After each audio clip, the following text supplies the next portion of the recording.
दोस्तों, स्वागत है आपका हमारे यूट्यूब चैनल में। देखिए, मध्यकालीन इतिहास में जो है पिछले टॉपिक में हमने चर्चा की थी तुगलक वंश के अंतिम शासक नसीरुद्दीन महमूद तुगलक की, ठीक है, या फिरोज शाह के उत्तराधिकारियों की चर्चा की थी। और अंतिम तुगलक वंश का शासक कौन था? नसीरुद्दीन महमूद तुगलक, ठीक है। और इसी नसीरुद्दीन महमूद तुगलक के शासनकाल में हमने बताया था कि मंगोल आक्रमणकारी का आक्रमण हुआ था और उसका नाम था तैमूरलंग। तो तैमूरलंग ने कब 1398 ईस्वी में जो है भारत पर आक्रमण किया था, तो उसको अपना साम्राज्य छोड़ करके भागना पड़ा, फिर वापस आ गया। लेकिन जब वापस गया जो है आपका जो तैमूरलंग था, तो वापस जाते समय उसने पंजाब के गवर्नर खिर्ज खां को अपना क्या घोषित कर दिया? उत्तराधिकारी घोषित कर दिया और वो वापस चला गया। तो इस कारण जो है नसीरुद्दीन महमूद तुगलक और खिर्ज खां के बीच जो है संघर्ष चलता रहा और अंत में खिर्ज खां ने जो है एक नए राजवंश की स्थापना की 1414 ईस्वी में, और उसी वंश का नाम है सैयद वंश। यदि आ जाए सैयद वंश के संस्थापक कौन थे? खिर्ज खां। और कहते हैं खिर्ज खां ये पहला ऐसा राजवंश है जो किस धर्म का न्याय था? सिया धर्म का, यानी किस मत को मानने वाले थे? सिया मत को। क्यों? क्योंकि इन्होंने जो है हजरत मोहम्मद साहब को अपने को वंशज कहा, यानी कहा हजरत मोहम्मद साहब जिस वंश के हैं उस वंश का इन्होंने भी अपने को वंशज माना। तो हजरत मोहम्मद साहब किस धर्म के अनुयायी थे? सिया अनुयायी थे, तो इन्होंने भी अपने को सिया अनुयायी माना। तो यदि आ जाए दिल्ली सल्तनत में कौन सा राजवंश है जो सिया मत का अनुयायी था? तो वह सैयद वंश, ठीक है। और दूसरी चीज जो है, इन्होंने सुल्तान की उपाधि नहीं धारण की, बल्कि तैमूरलंग के बेटे जिनका नाम था शाहरुख, क्या नाम था? शाहरुख को सुल्तान माना और कौन सी उपाधि धारण की? रैयत आला की उपाधि, ठीक है। तो कौन सी उपाधि धारण कर रहा है? रैयत आला की उपाधि धारण की। और इसने कहते हैं जो तुगलक काल के सिक्के चल रहे थे उसमें कोई परिवर्तन नहीं किया, वही सिक्के चलते रहे, ठीक है। फिर कहते हैं 1421 में इसकी क्या हो जाती है? मृत्यु हो जाती है। मृत्यु के बाद इसका बेटा अगला शासक बनता है जिसका नाम है मुबारक शाह। कौन बना? मुबारक शाह बनता है। और इसी मुबारक शाह ने भी एक नगर बसाया था जिसका नाम था मुबारका नामक नगर बसाया, उसे अपनी राजधानी बनाया। लेकिन इसके समय भी षड्यंत्र की शुरुआत होती है और इसका खुद का जो वजीर था सरवर उर्मुर और एक हिंदू नेता था, दोनों ने मिलकर के षड्यंत्र किया। और कहते जब सुल्तान अपने द्वारा बनाए गए इसी शहर मुबारकाबाद का निरीक्षण कर रहा था, तभी जो है उसके धोखे से क्या कर दी गई? हत्या है, ठीक है। इस तरह 1421 से 1434 तक का उसका शासनकाल है, वो भी समाप्त हो जाता है। लेकिन मुबारक शाह के दरबार में पूछा जाता है तो उसके दरबार में एक दरबारी कवि रहते थे जिनका नाम था याहिया बिन अहमद सरहिंदी। और इन्हीं याहिया बिन अहमद सरहिंदी ने एक पुस्तक लिखी थी तारीख ए मुबारक शाही। कौन सी किताब? तारीख ए मुबारक शाही की रचना की थी, जिसमें हमने आपको बताया था फिरोज शाह तुगलक के समय 5 नहरों का निर्माण हुआ था। उसका विस्तृत उल्लेख यदि आ जाए किस पुस्तक में किया गया है, वो है याहिया बिन अहमद सरहिंदी की पुस्तक तारीख ए मुबारक शाही, ठीक है। फिर इसके बाद जो है अगला शासक मोहम्मद शाह, फिर अलाउद्दीन आलम शाह अंतिम शासक बनता है। और कहते उस समय उसका वजीर होता हमीद का, तो उससे अनबन हो जाती है उसकी, तो वो कहते हैं अपना राज्य छोड़ करके बदायूं चला जाता है और उसके 2 साले होते हैं, वो शासन सत्ता संभालते हैं। लेकिन तभी जो है वजीर हमीद खान ने आमंत्रित किया किसको? बहलोल लोदी को आमंत्रित करते हैं और उसी बहलोल लोदी ने वजीर की हत्या कर दी, उनके दोनों सालों की हत्या करके एक नया राजवंश स्थापित करेगा और वो वंश होगा लोधी वंश, ठीक है। चलिए डिटेल में चर्चा कर लेते हैं इस वंश के बारे में। तो हेडिंग डाल लीजिए सैयद वंश, टाइम है 1414 से 1451 ईस्वी, ठीक है। पहला शासक कौन है? तो देखिए खिर्ज खां। हेडिंग डालिए खिर्ज खां। और खिर्ज खां का टाइम है 1414 से लेकर के 1421 ईस्वी। 1414 से 1421 है। अब देखिए इसकी उपाधि लिख लो।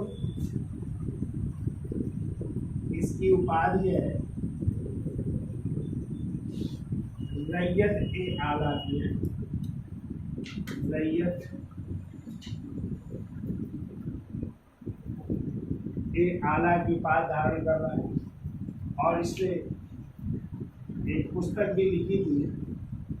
उस पुस्तक का भी नाम लिख लीजिए। उस पुस्तक का नाम है दरार ए जज्बात है, दरार ए जज्बात, ये इसकी पुस्तक है। ठीक है, यानी पुस्तक क्या मतलब वसीयत है इसकी है, वसीयत लिखा था, वसीयत नाम, वसीयत लिखी थी। और ये किस मत के अनुयायी थे, जिनका मत लिख लो तो सिया मतानुयायी है, सिया मतानुयायी, यानी यही पहला राजवंश है दिल्ली सल्तनत का जो किस मत का अनुयायी है, सिया मतानुयायी। ठीक है, ये सुल्तान बनने से पहले कहाँ का सूबेदार था, लिख लीजिए। सुल्तान बनने से पहले ये मुल्तान, लाहौर और दीपालपुर का सूबेदार था। ठीक है, मुल्तान, कमाल, लाहौर और दीपालपुर का सूबेदार,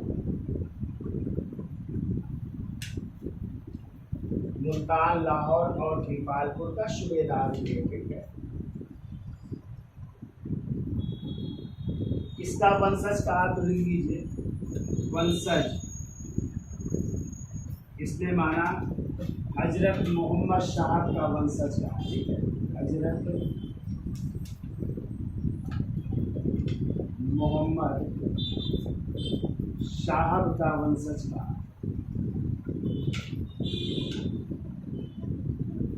तो आपको पता है इस्लाम धर्म के पैगंबर कौन है, हजरत मोहम्मद साहब है, उनका अपने को वंशज कहा। ठीक है, और शासक किसको माना, शासक माना तैमूर लंग के पुत्र है शाहरुख को, तैमूर लंग के पुत्र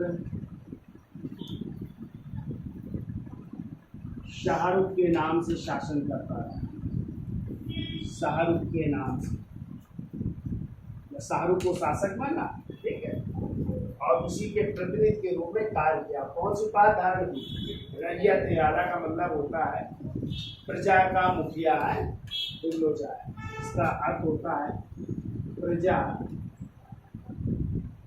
का मुखिया, प्रजा का मुखिया के पास धारण की। और किसे अपना सुल्तान माना, तैमूर लंग के पुत्र शाहरुख के नाम से शासन करता रहा। ठीक है, और रैयत आला की बात धारण की। अब देखो कि अपने आप को बताया था इसने कौन से सिक्के जारी रखे जो तुगलक काल में चल रहे थे, कोई नए सिक्के इसने जारी नहीं किए। तो देखो खिलजी खान ने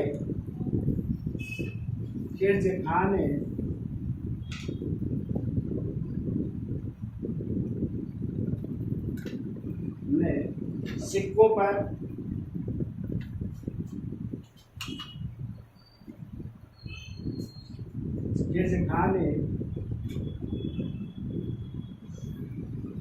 सिक्कों पर तुगलक वंश के ही शासकों का नाम अंकित रखा। तुगलक वंश के शासकों का नाम ही, शासकों का नाम ही अंकित रखा, जब ये रखा उन्हीं का नाम चलता रहा, तुगलक वंश के शासकों का नाम ही चलता रहा। ठीक है, ये लोग तो खिलजी खान के शासन काल में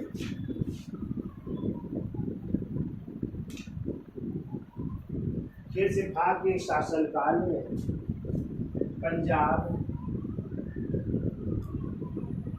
खिलजी खान के शासन काल में पंजाब, कामा, मुल्तान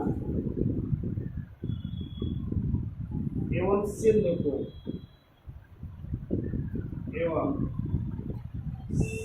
को पुनः दिल्ली सल्तनत में मिला लिया गया। देखो ये दिल्ली सल्तनत में पुनः मिला लिए जा रहे हैं। पुनः दिल्ली सल्तनत में मिला लिया गया। किसे मिला लिया गया? पंजाब, मुल्तान और सिंध को दिल्ली सल्तनत में मिला लिया जा रहा है। ठीक है, ये देखो 20 मई 1421 ईस्वी, 20 मई 1421 ईस्वी को इटावा से आते समय, इटावा से आते समय बीमारी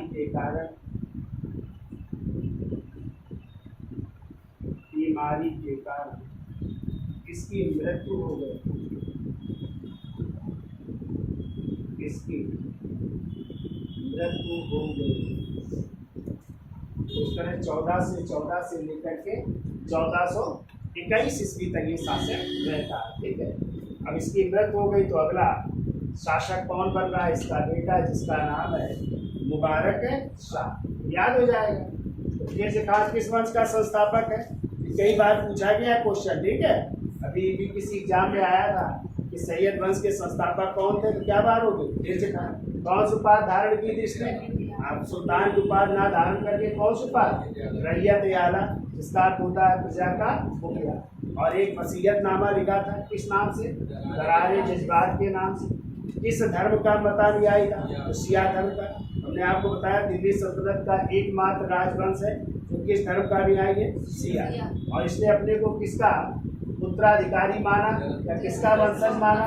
हजरत मोहम्मद शाह का अपने को वंशज माना। सुल्तान बनने से पहले कहाँ का सूबेदार था?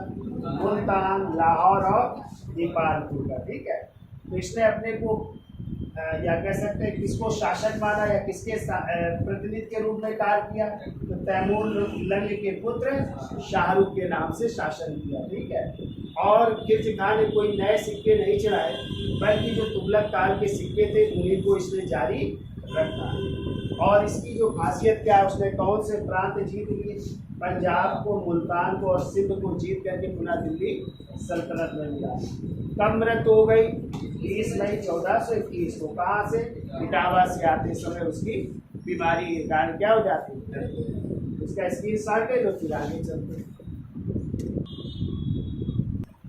देखिए, खिलजी खान की मृत्यु के बाद उसका पुत्र अगला शासक बनता है, जिसका नाम है मुबारक शाह। टाइम क्या है? 1421 से 1434 ईस्वी।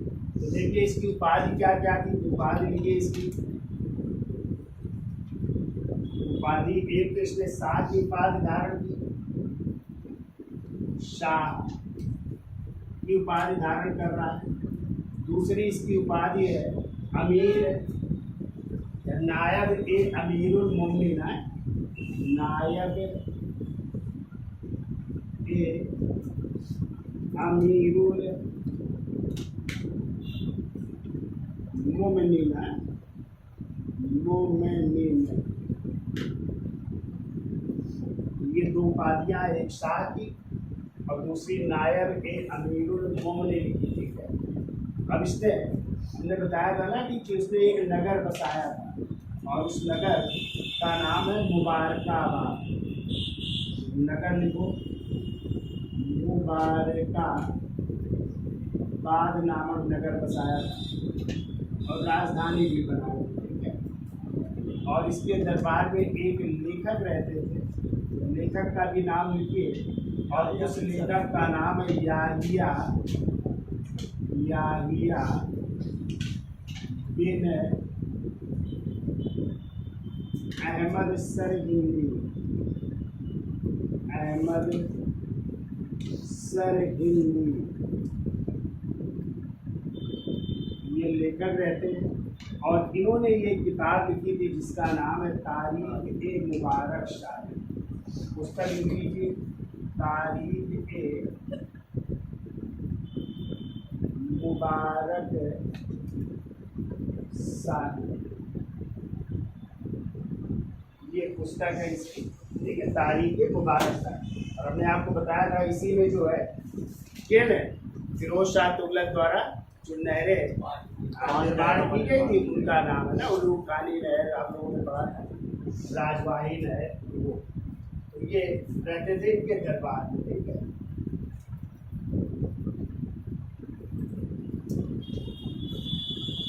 लेकिन वो मुबारक शाह ने,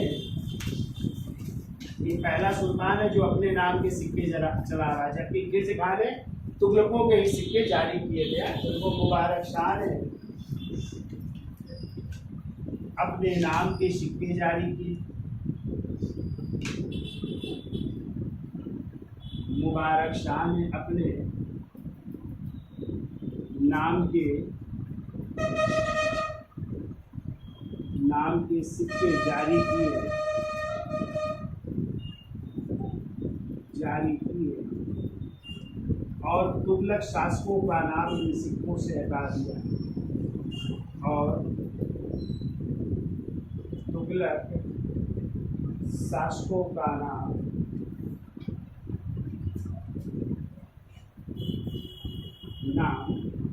इन सिक्कों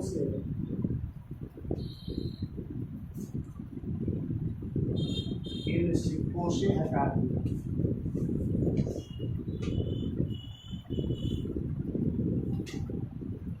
तुगलक शासकों के नाम हटा दिए गए इन सिक्कों से।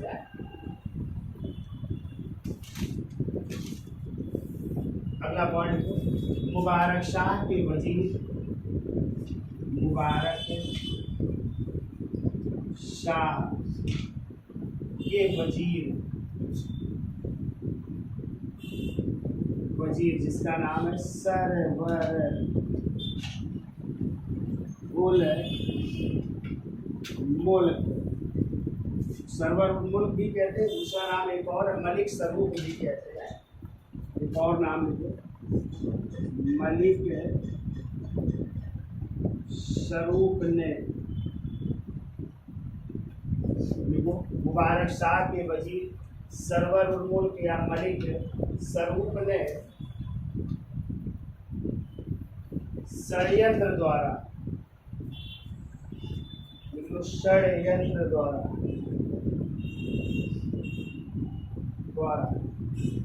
एक हिंदू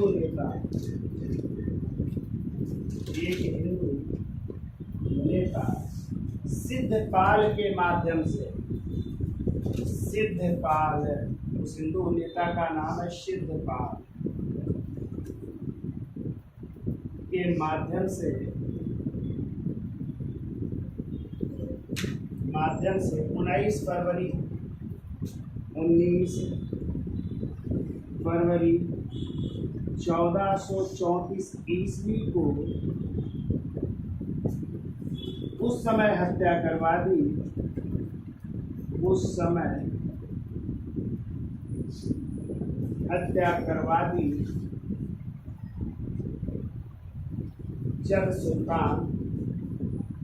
जब मुबारक शाह, जब सुल्तान अपने द्वारा बसाए गए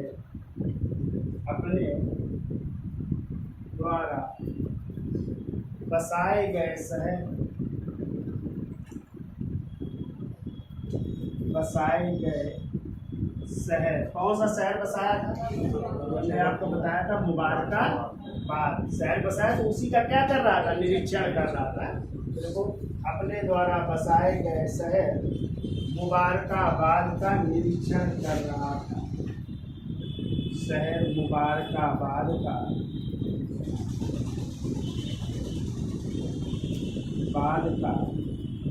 निरीक्षण कर रहा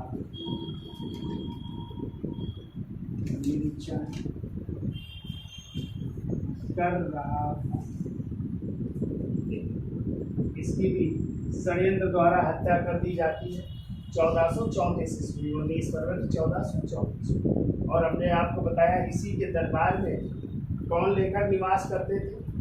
याहिया बिन अहमद सरहिंदी रहते थे, जिन्होंने कौन सी किताब लिखी है? तारीख मुबारक शाह। ठीक है, तो लिखना हो तो लिख लेना, बाकी हमने ऊपर लिख दिया है। इसके दरबार में तारीख मुबारक शाही के लेखक याहिया बिन अहमद सरहिंदी निवास करते हैं। ठीक है, अब इसकी हत्या हो जाती है। देखिए अगले सुल्तान बन रहे हैं मोहम्मद शाह, और ये जो है मुबारक शाह के क्या है, भाई है। ठीक है, तो चचेरे भाई है, तो वो शासक बन रहा है। चलिए इसका स्क्रीन शॉट ले दो, फिर आगे चलते हैं। तो देखिए इनके पिता का नाम है फरीद खान। फरीद खान नाम है, और फरीद खान जो है ये मुबारक शाह के भाई हैं। मुबारक शाह जो सुल्तान थे ना, मुबारक शाह के भाई। तो इस तरह जो है ये मुबारक शाह का क्या हुआ, भतीजा। ठीक है, अब इसका नाम है, मूल नाम लिखो, मूल नाम है मोहम्मद बिन फरीद खान। मोहम्मद बिन फरीद खान। मोहम्मद बिन फरीद। ठीक है, और किस नाम से शासक बन रहा है, मोहम्मद शाह के नाम से। शासक देखो बन रहा है मोहम्मद शाह, मोहम्मद शाह। और किसका भतीजा है, तो लिख लो मुबारक शाह का भतीजा है।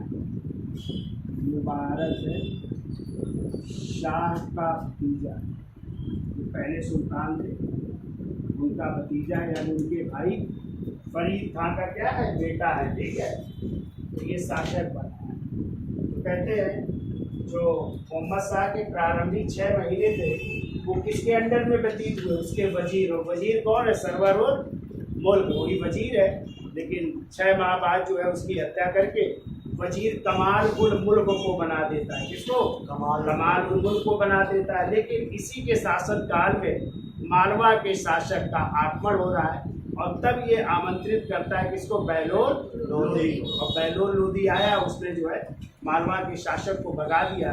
इसी उपलक्ष्य में जो है इस मोहम्मद शाह ने बहलोल लोदी को खान ए खाना की बाती और अपना पुत्र कह करके संबोधित किया।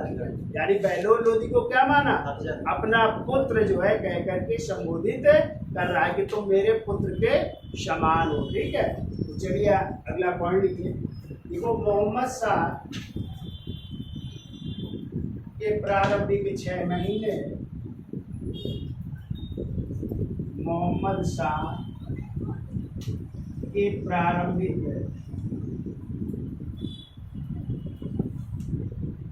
6 माह वजीर सरवर उल मुल्क के आधिपत्य में बीते।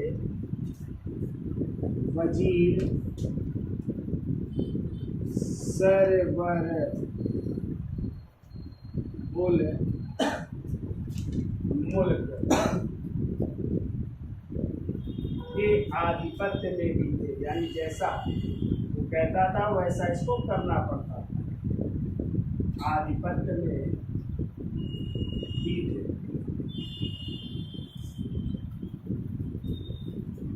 परंतु 6 माह बाद सुल्तान ने, परंतु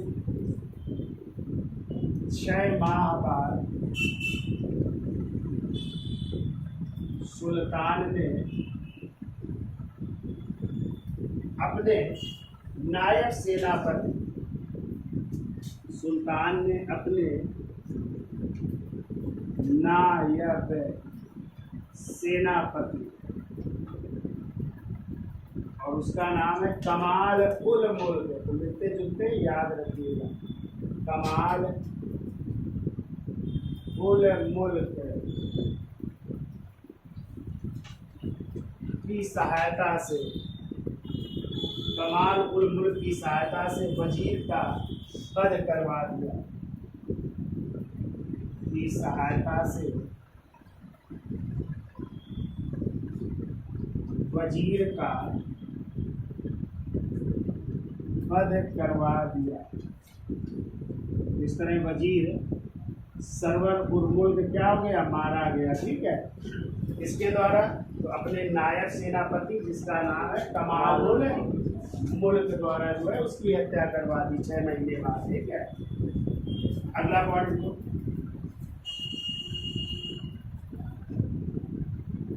तो मोहम्मद शाह अपने शासन के अंतिम मोहम्मद शाह अपने शासन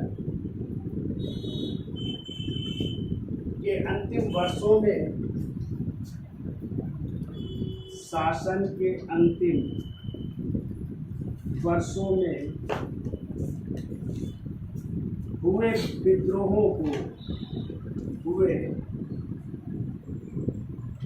विद्रोहों को दबाने में असफल रहा, दबाने में असफल रहा। अतः कई राज्यों ने अपने को स्वतंत्र घोषित कर लिया। अतः अधिकांश राज्यों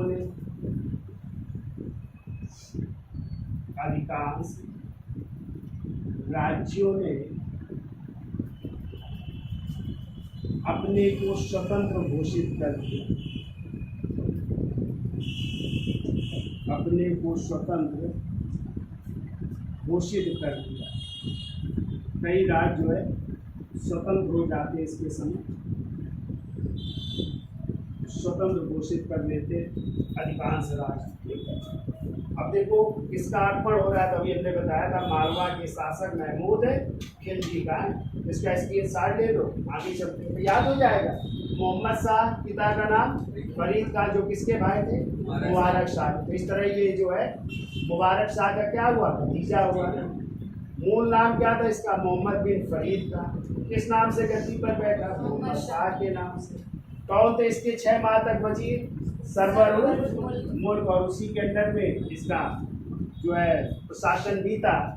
फिर 6 माह बाद उसने अपने नायक सेनापति किसकी मदद से, कमाल मुल्क की मदद से, किसकी, वजीर सरवर मुल्क का क्या करवा दिया, हत्या करवा दिया, बंद करवा दिया।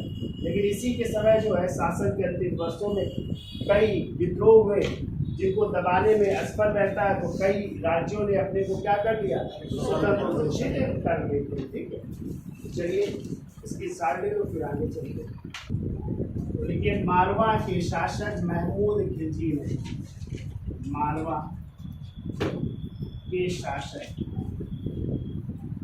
उसका नाम है महमूद खिलजी। महमूद खिलजी ने दिल्ली की ओर आक्रमण किया,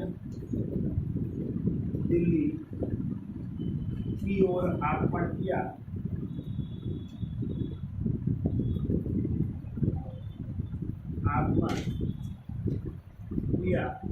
अतः सुल्तान ने समाना के सूबेदार, कहाँ का सूबेदार था बहलोल लोधी, समाना है। अतः सुल्तान ने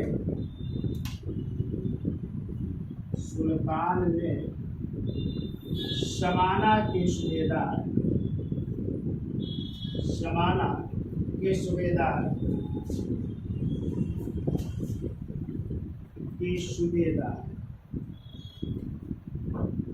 बहलोल लोधी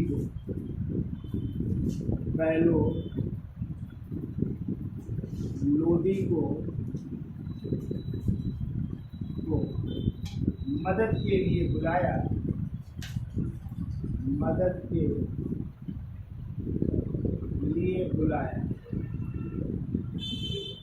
जब इसको बुलाया गया तो महमूद खिलजी जो है वापस लौट जाता है। ठीक है, तो बहलोल लोधी को बुला रहा है और इस कारण जो है महमूद खिलजी क्या हुआ, वापस लौट गया। ठीक है, देखिए अतः खुश होकर सुल्तान ने, चाइनीज लोग बहलोल लोधी को मदद के लिए बुलाया। अतः महमूद खिलजी वापस लौट गया। महमूद खिलजी वापस लौट गया। महमूद खिलजी वापस लौट गया। तब खुश होकर सुल्तान ने खुश होकर सुल्तान ने बहलोल लोधी को कौन सी उपाधि खान खाना गया। तो खुश होकर सुल्तान ने बहलोल लोधी को बहलोल लोधी को खान ए खाना खान एक खाना या इसी कह सकते यार ए वफादार है, यार ए वफादार की उपाधि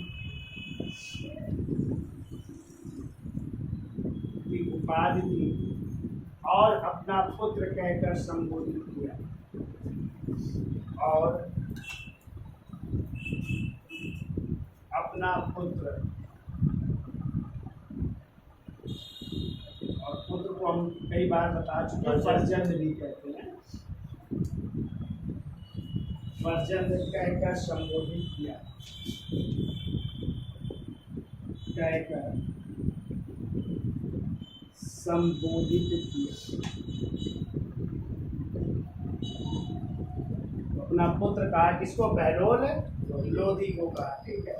अब देखिए, मोहम्मद शाह की जब मृत हो गई तो उसका बेटा जिसका नाम है अलाउद्दीन आलम शाह, तब 1445 से 1451 से, तो इस समय जो है वजीर जो कमालुल मुल्क था उसकी जगह वजीर हो गए हमीद खां। कौन हो गए?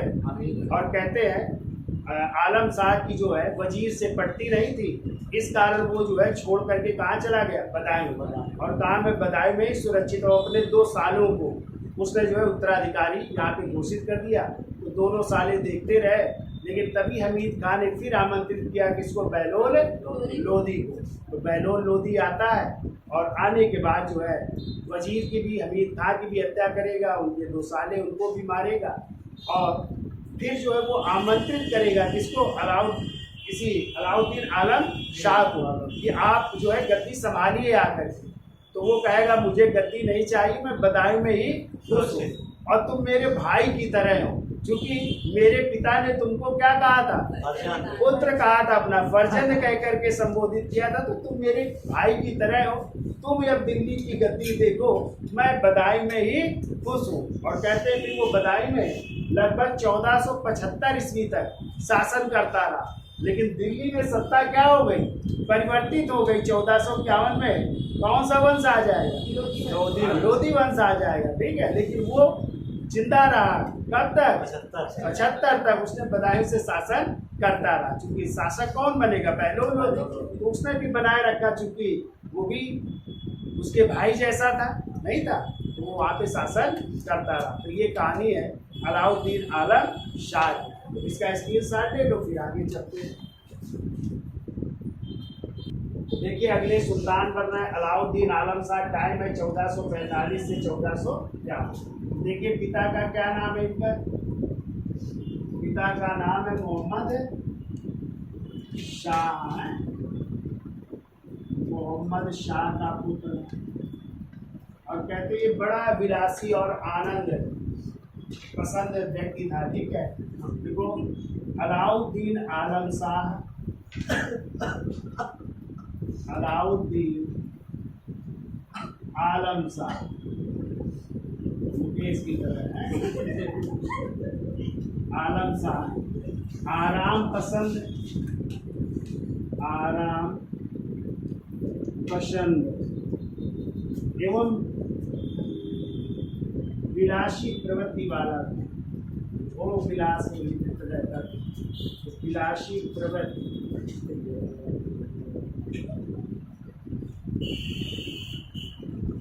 वाला।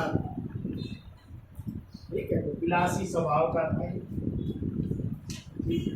अब देखो, इसका अपने वजीर, इसका अपने वजीर हमीद खां, हमीद खां, कहीं कहीं हमीद खां मिलता है और कहीं कहीं इसका नाम मिलता है हुशाम खां, हुशाम खां से अनपढ़ हो जाने के कारण या विवाद हो जाने के कारण, अनपढ़ हो जाने के कारण कहाँ चला गया? बदायूं चला गया। अनपढ़ हो जाने के कारण 1447 ईस्वी में दिल्ली छोड़कर बदायूं चला गया। दिल्ली छोड़कर बदायूं चला गया। जब बदायूं चला गया तो इसके 2 साले थे, उनको सत्ता सौंप जाता है। देखो, और 2 सालों, साले प्रिय होते हैं ना, हर व्यक्ति के पत्नी के भाई होते हैं, उनको सौंप गया। एक तो थे सहना ए शहर, एक भाई का नाम था सहना ए शहर, और कहते ही हमेशा जो है सहनाई ही बजाया करता था, इसलिए इसका नाम पड़ गया सहना ए शहर। ठीक है, तो सहनाई बजाया करता, सहनाई वादक का है, सहनाई बजाया करता।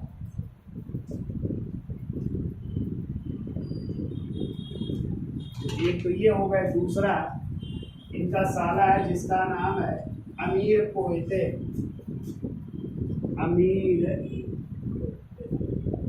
कोयते। तो ये जो है अब दिल्ली का प्रशासन दोनों साले इसकी संभाल रहे हैं। ठीक है, तो दोनों सालों ने संभाला। अब देखो, वजीर कौन है? वजीर से अब इनकी पट नहीं रही थी दोनों सालों की, तो वजीर अमीर खान ने अब किसको आमंत्रित किया? पंजाब के सूबेदार, समाना के सूबेदार बहलोल लोधी को। तो देखो, वजीर अमीर खान ने पंजाब के सूबेदार बहलोल लोधी को दिल्ली बुलाया। पंजाब के सूबेदार बहलोल लोधी को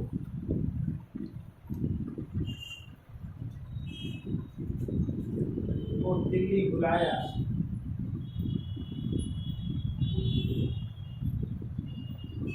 इस तरह बहलोल लोधी दिल्ली आ रहे हैं, और दिल्ली आने के कुछ दिन बाद ही बहलोल लोधी ने, और दिल्ली आने के कुछ दिन बाद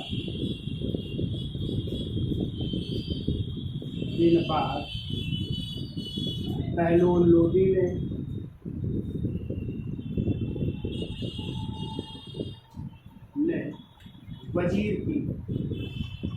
वजीर और इन सब की हत्या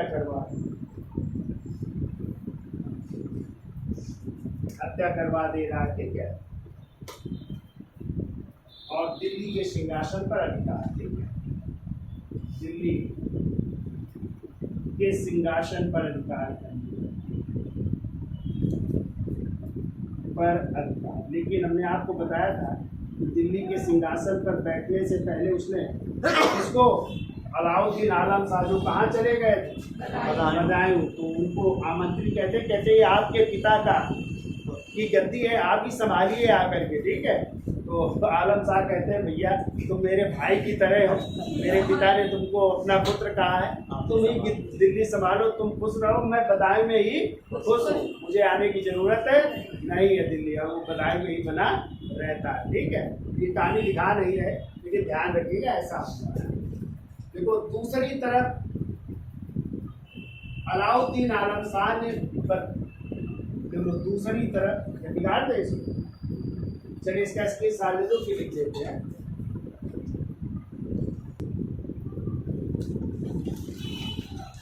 अलाउद्दीन आलम शाह ने अपने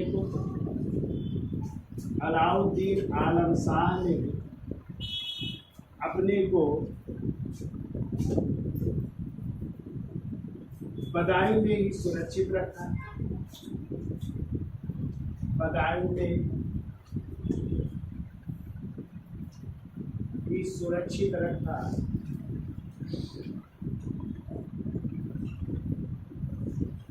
जहां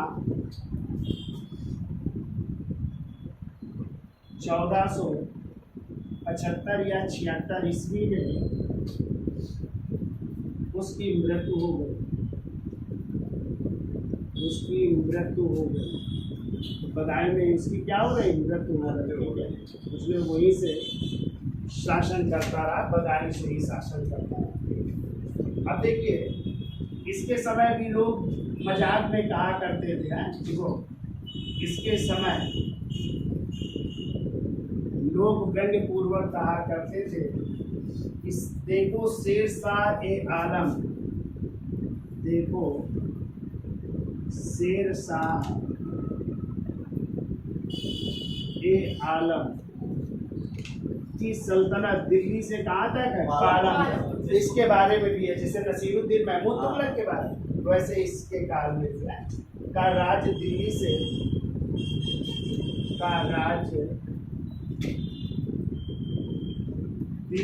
पालम तक, दिल्ली से पालम तक है। जैसे नसीरुद्दीन महमूद तुगलक के बारे में कहा करते थे कि सुल्तान की सल्तनत दिल्ली से पालम तक है, वैसे ही इसके समय में। अब लिख लो, अमीरों का स्वर्ण काल यदि आ जाए, किसके काल को कहते हैं? देखो, अमीरों का स्वर्ण काल कहते हैं सैयद वंश को है। अमीरों का स्वर्ण काल लोधी काल को है, लोधी काल को कहते हैं। और यदि आ जाए अमीरों का निम्न काल,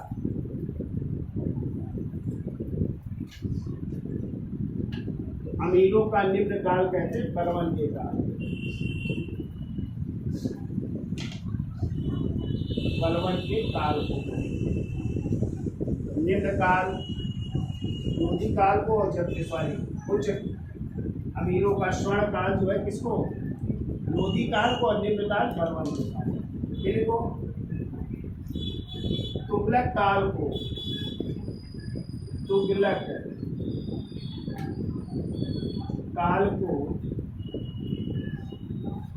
विजारत का स्वर्ण काल, यानी वजीरों का स्वर्ण काल है, विजारत का स्वर्ण काल। दोनों क्वेश्चन आए, याद रखिएगा।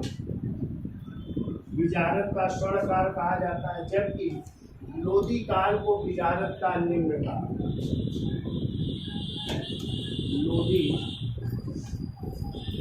काल को विजारत का निम्न काल, यानी इनके समय वजीरों का काम खत्म, लोधी काल में विजारत का निम्न काल है।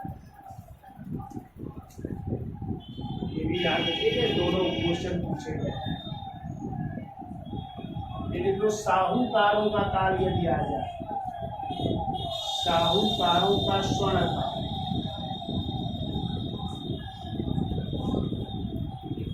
साहूकारों का स्वर्ण काल कहते हैं मोहम्मद बिन तुगलक के शासन, मोहम्मद बिन तुगलक के शासन। तो ये भी कुछ चीज़ें याद रखिएगा। तो ये सैयद वंश खत्म होता है। अब हम नेक्स्ट टर्म में चर्चा करेंगे लोधी वंश की, ठीक है। तो जय हिंद, धन्यवाद।